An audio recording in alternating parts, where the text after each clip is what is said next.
कक्षा 7 विषय गणित प्रश्नावली 6.5। इसमें क्या है, समकोण, त्रिभुज और पाइथागोरस प्रमेय के बारे में बताया गया है।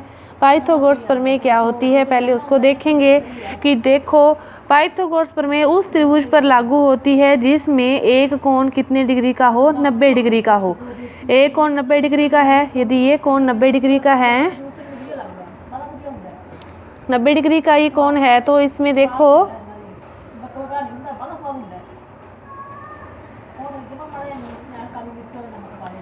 तो ये नीचे वाली जो भुजा है इसे क्या कहते हैं, आधार।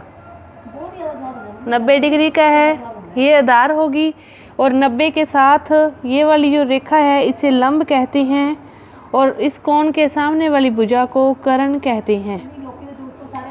आधार, लंब, कर्ण। अब देखो इसमें दो भुजाएं दी हो, तीसरी भुजा निकालनी हो तो लंब, आधार और कर्ण के बीच में एक समीकरण है। वो क्या है कि कर्ण का स्क्वायर बराबर होता है लंब का स्क्वायर प्लस आधार का स्क्वायर। मतलब लंब और आधार का स्क्वायर बराबर होता है कर्ण के स्क्वायर के। और यदि कर्ण का मान निकालना है तो इनके ऊपर क्या लगा देते हैं, अंडर लगा देते हैं, लंब स्क्वायर प्लस आधार स्क्वायर। दो भुजाओं की माप दी होगी इस प्रश्नावली में और तीसरी भुजा का मान निकालना होगा तो अपने इससे निकालेंगे, किसी का भी निकालना है। लंब का निकालना है तो आधार इधर प्लस किए हैं तो कर्ण स्क्वायर और इधर माइनस में आ जाएंगे माइनस आधार स्क्वायर। देखो कैसे करते हैं। पहला क्वेश्चन देखो, त्रिभुज PQR में PQ बराबर 10 है और PR बराबर आपको 24 दे रखा है। PQR कोई त्रिभुज है, जैसे ये अपनी त्रिभुज बना लिया, समकोण है तो ऐसे बनेगा। PQR कोई त्रिभुज है और इसमें क्या दिया है कि PQ 10 दिया है। P एक समकोण है तो P ये होगा, समकोण है तो PQ और R ले लो। तो PQ है वो 10 सेंटीमीटर है और PR 24। ये है 10 सेंटीमीटर और ये है 24 सेंटीमीटर। तो आपको ये भुजा निकालनी है। ये भुजा फिर क्या होगी, कर्ण होगी। कर्ण का मान निकालते हैं तो कैसे निकालते हैं, लंब का स्क्वायर करके प्लस आधार का स्क्वायर करके। तो देखो लंब 24 है तो 24 का स्क्वायर प्लस आधार 10 है, 10 का स्क्वायर बराबर निकाल रहे हैं अपने कर्ण का स्क्वायर। अब देखो वर्ग ज्ञात करो, नहीं तो इसका स्क्वायर का अर्थ है 24 को 24 से गुणा करना है। 24 को 24 से गुणा करोगे तो आएगा 576। 10 को 10 से करोगे तो 100। अब 576 और 100 कितना हो गया, 676। कर्ण स्क्वायर बराबर क्या आ गया, 676। अब कर्ण का मान निकालना है तो 676 का क्या करना है, वर्गमूल। वर्गमूल कैसे निकालते हैं, पहले तो याद, स्क्वायर याद हो तो अपने को ज़रूरत ही नहीं पड़ती, नहीं तो ऐसे 676 लिख के इसको भाग देना स्टार्ट करते हैं। 2 से भाग दिया, 2 तिये 6, 2 तिये 6 और 2 8 है 16। फिर 2 का भाग देंगे, 2 एकम 2, 2 छिक 12 और 2 निम 18। फिर 2 का भाग तो नहीं जाएगा। अब देखो इस पर 3 का भी नहीं जाएगा तो किसका जाएगा, इस पर भाग जाएगा 13 का। फिर 13 का भाग देंगे 1। अब वर्गमूल निकालना है, 2 के जोड़े बनाने होते हैं। इन 2 में से एक 2 बार आ जाएगा और दोनों 13 में से एक 13 बार आ जाएगा तो 13 दूना 26। जो इसकी कर्ण भुजा है वो कितनी आ गई, 26 आ गई। ये आपका पहला क्वेश्चन था। अब देखो दूसरा कि त्रिभुज ABC है जिसमें C एक समकोण है। अब इसमें समकोण दे रखा है ना, तो आपको कोई भी त्रिभुज बनाना है। जैसे ये बना लिया त्रिभुज, C समकोण है, ये A है, ये B है, ठीक है। अब देखो AB दे रखी है, अब कितनी, 25। AC 7 है तो अब आपको निकालना है CB। तो अब क्या करोगे, 25 का स्क्वायर करके -7 का स्क्वायर कर देंगे। 25 का स्क्वायर 625, 7 का स्क्वायर 49। इसको घटाएंगे तो 15 में से 9 गए 6, 11 में से गए 7 और 576 बच गया। 576 किसका वर्ग होता है, 24 का। नहीं तो आप इस तरीके से निकाल के देख सकते हो। आपको ये ध्यान रखना है कि समकोण किस पर बन रहा है, उस बिंदु को उसी पर लिखकर बाकी आप लिख सकते हो। अब देखो एक दीवार के सारे पैर कुछ दूरी पर टिकाकर 15 सेंटीमीटर लंबी एक सीढ़ी भूमि से 12 मीटर ऊंचाई पर है। इसका आपको डायग्राम दे रखा है कि ये कर्ण है वो तो 15 है और ऊंचाई कितनी है यानी कि लंब कितना है वो 12 है। तो आपको ये आधार ज्ञात करना है।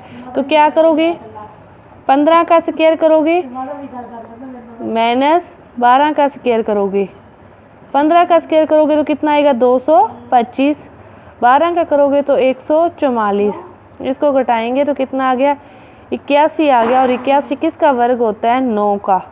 तो ये कितनी दूरी आ गई 9 आ गई। अब चौथे क्वेश्चन में क्या दिया है कि निम्नलिखित में भुजाओं के कोण से समूह एक कोण समकोण त्रिभुज बनाते हैं या नहीं बनाते, ये चेक करना है। इसको कैसे चेक करोगे मैं एक क्वेश्चन करके बताती हूँ, बाकी के क्वेश्चन आप खुद हल करना। जैसे किसी भी क्वेश्चन को कर लो, जैसे इसको कर रहे हैं तो पहले सारी भुजाओं का अलग अलग उसी को उसी संख्या से गुणा करो। 15 को 15 से गुणा करेंगे तो आता है 225 और पॉइंट है तो फिर आ जाएगा 2.25। 2 को 2 से करोगे तो 4, 25 को 25 से करते हैं तो 625 आता है, लेकिन अब 6.25।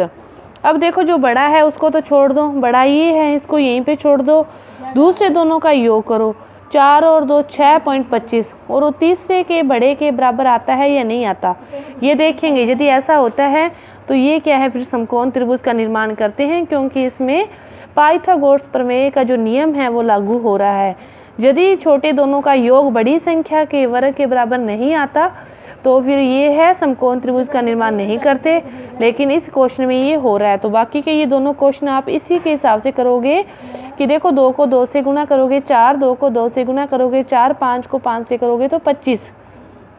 25 बड़ी संख्या है, 4 + 4 8, 25 के बराबर नहीं है तो ये समकोण त्रिभुज का निर्माण नहीं करते, लेकिन ये वाला कर रहे हैं। इसके बाद देखो 5वां क्वेश्चन है कि एक पेड़ भूमि से 5 मीटर की ऊंचाई पर टूट जाता है। 12 इसका ऊपरी सिरा भूमि को उसके आधार से 12 मीटर की दूरी पर छूता है। तो पेड़ की ऊंचाई ज्ञात करनी है।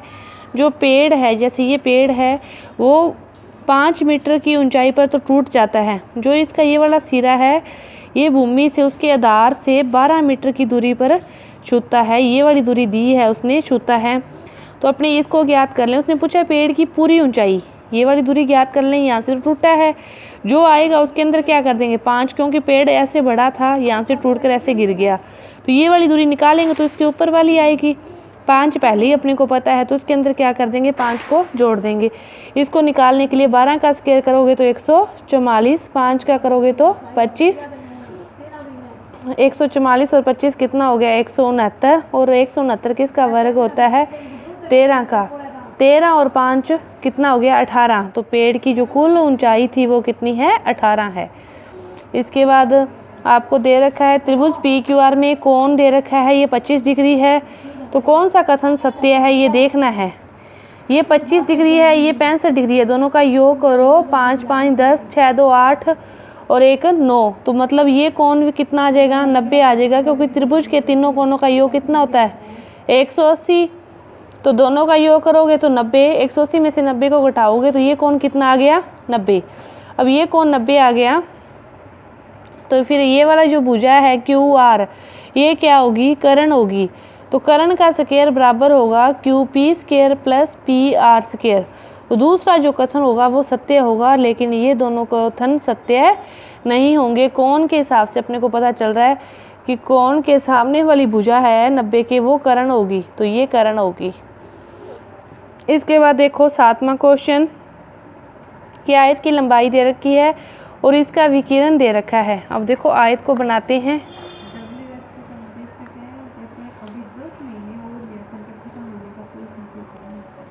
ये आयत बना लिया। आयत का एक विकिरण दे रखा है कितना 41, ये 40 सेंटीमीटर है और एक विकिरण दे रखा है 41, जिसका कोण कितना होता है 90 डिग्री होता है। तो अपने को क्या ज्ञात करना है लंब। तो 41 का स्क्वायर माइनस 40 का स्क्वायर करके आप इसका मान निकाल सकते हो चौड़ाई का, ठीक है। इसके बाद परिमाप ज्ञात करना है तो 2 गुना लंबाई प्लस चौड़ाई, फिर उससे क्या आ जाएगा परिमाप आ जाएगा। अगला क्वेश्चन देखो समचतुर्भुज के विकिरण दे रखे हैं 16 और 30। समचतुर्भुज जिसका प्रत्येक कोण कितने डिग्री होता है 90 डिग्री होता है। विकिरण दे रखे हैं 16 और ये वाला विकिरण जैसे है 30। तो 30 का आधा तो ये कितनी हो जाएगी 15 15। 16 का आधा ये कितनी हो जाएगी 8 8 हो जाएगी। तो ये दोनों यहाँ पर 90 डिग्री का है, तो इसका सामने वाला ये क्या है कर्ण है, अपने को कर्ण ज्ञात करना है। तो आधार और लंब 15 का स्क्वायर प्लस 8 का स्क्वायर, 15 का स्क्वायर 225, 8 का स्क्वायर क्या आ गया 64। तो कितना आ गया 289। तो ये 289 किसका वर्ग होता है 17 का। तो इसकी प्रत्येक भुजा कितनी आ गई 17 आ गई, क्योंकि सम चतुर्भुज के जो विकिरण हैं वो आपस में 90 डिग्री का कोण बनाते हैं। तो इसलिए ये दोनों पता है अपने को, तो कर्ण का मान निकालना है। ये आपका 8वां क्वेश्चन भी हो गया। तो आपकी ये प्रश्नावली भी पूरी हुई। धन्यवाद।